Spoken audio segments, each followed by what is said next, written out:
Indigenous peoples can and do possess certain rights and duties that are not possessed by, cannot be possessed by non-Indigenous peoples of Australia. Now, this is without the voice body. Let me tell you, when the voice body comes in, who knows what could happen? It's going to be, who was the American vice president who said there's known unknowns and there's unknown unknowns? I can tell you, though, there's a half-decent chance in 10 or 15 years that it will become, they'll use it as a basis to discover a sort of implied freedom, sort of like they did in this country back in the early 90s. So I lived through Canada bringing in the Charter of Rights back in 1982. I was just finishing law school, starting law school. And everyone said, look, we're going to put in this Section 33, which gives an override to the elected parliament in Canada if the judges get out of hand. All the people pushing it said that.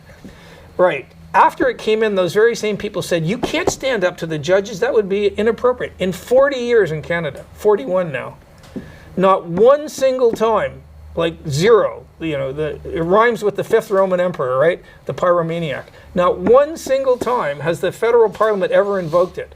And it's going to be the same here. They're going to say, oh, it's easy for parliament. They can just stand up to the voice body. Well, the Labour won't want to stand up to the voice body. Yeah. And we've all seen that the Liberal Party has the backbone of an amoeba. You know, if you're lucky, a squid. The chances that they will stand up to the voice body are really, really low. And voters know that going in. So why would you give this?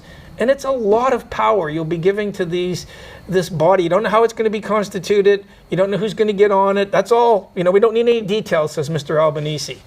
And they have the right. That's the other wording that's in there, is that the government, the parliament rather, has the right to determine the makeup of this body and change it at any time it likes. Yeah, the third clause says Parliament shall, subject to this Constitution, have power to make laws with respect to matters relating to this voice body.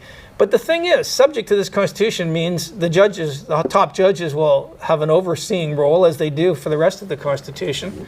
And again, I mean, that case I just read out to you, the majority, 3 out of the 4 majority judges were appointed by George Brandis and the Liberal Party. I mean, there's not even a good track record in this country of the right of centre Liberal Party making sane appointments to the High Court. The last 2 were better.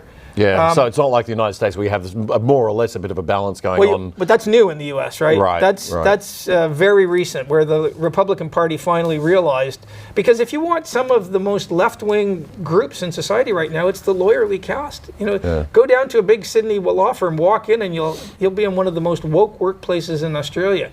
And these are and it relates to the way we're educating kids in university law schools. You hardly can find a conservative. I say this as one, but the number of openly conservative law school academics is exceedingly small.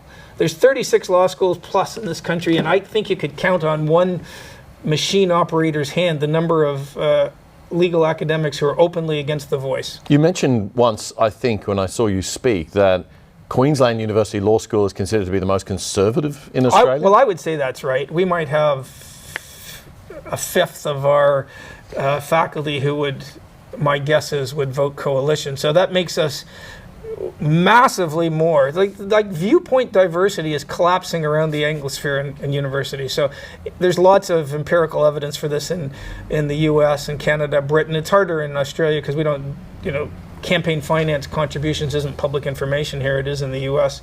But I can tell you from personal experience that the number of openly conservative, and by that I mean you're just prepared to say out loud that you vote for the coalition.